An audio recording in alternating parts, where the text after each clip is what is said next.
Thank you, Mr. Speaker, and my honourable friend, Parliamentary Secretary, the Minister of Public Safety. I do want to say that I recognize that this bill does make improvements in the situation of solitary confinement. I'm particularly grateful to her colleague sitting to her left, the Honourable Member for Oakville, North Burlington, for working so collaboratively on the committee and helping some of my amendments get through.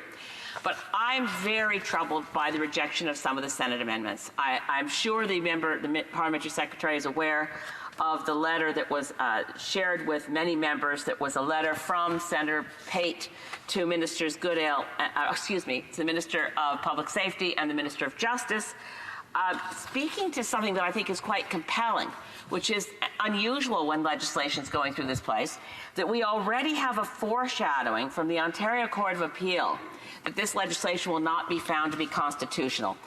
The citation is from the Canadian Civil Liberties Association case where the Ontario Court of Appeal comments that in relation to the 5-day review, just to read the key sentence, nothing more has been done to remedy the breach. This is a breach of Charter of Rights and Freedoms in the interim, and it remains unclear how Bill C-83 will remedy it if enacted.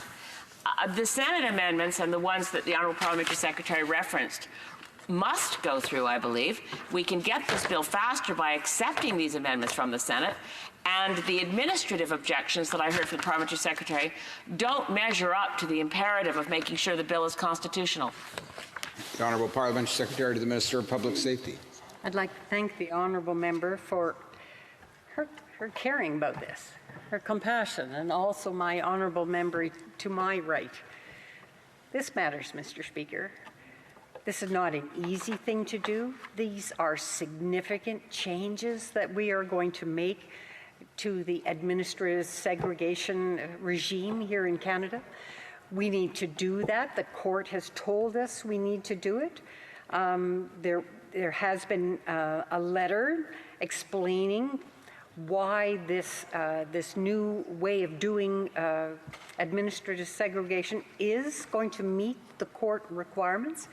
And I think we need to move forward with this, Mr. Speaker, to make it happen. And then we're going to be in a position, we have a better chance where we can help people have a successful rehabilitation and reintegration into society. Thank you.